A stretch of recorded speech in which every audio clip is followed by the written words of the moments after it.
حضرت سیدنا یوسف علی نبینا علیہ الصلوۃ والتسلیم جو نبی ہیں، اور نبی وہ ہوتا ہے جو اپنی پوری زندگی میں نکھرا صاف ستھرا ہوتا ہے، گناہوں سے معصوم ہوتا ہے، اور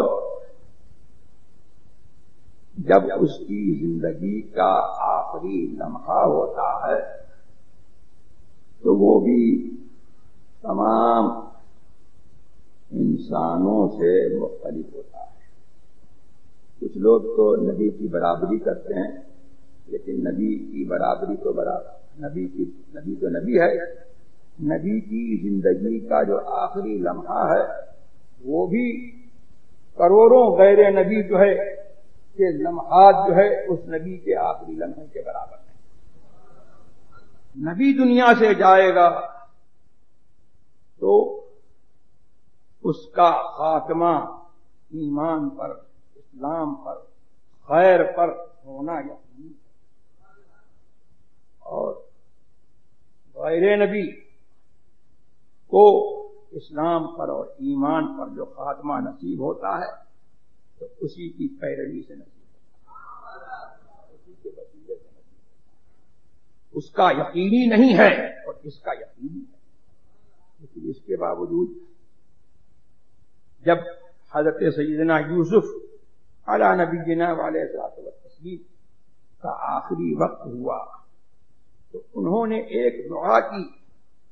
وہ دعا انہوں نے بظاہر یہ لگتا ہے کہ اپنے لیے کی، لیکن جو قرآن سمجھتے ہیں اور جو نبی پر ایمان رکھ کر کے اور نبی کی محبت کی روشنی میں نور الہی سے جو قرآن کی فہم رکھتے ہیں وہ سمجھتے ہیں کہ یہ یوسف علی نبینا علیہ الصلوۃ والتسلیم نے دعا اپنے لیے نہیں کی ہے، بلکہ رہتی دنیا تک دنیا سے جانے والے ہر مسلمان کے لیے۔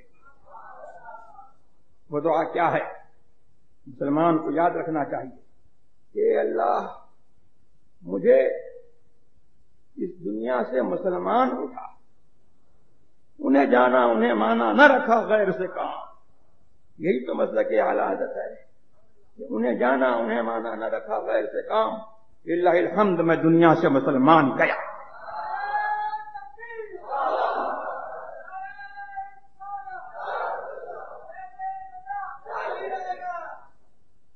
اور مسلمان اٹھا اور دنیا سے میں چلا جاؤں تو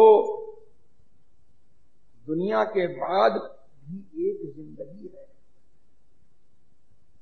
جو زندگی سننے کے لیے ہے، اور جو اس کو نہیں مانے اس کے لیے نہیں ہے۔ ہم اس کو مانتے ہیں اور اس زندگی پر ہمارا قرآن رجسٹری کر رہا ہے۔ اب یوسف علیہ نبینا علیہ الصلوۃ والتسلیم نے دعا کی کہ اللہ میرے انتقال کے بعد مجھے صالحین کے ساتھ رکھنا۔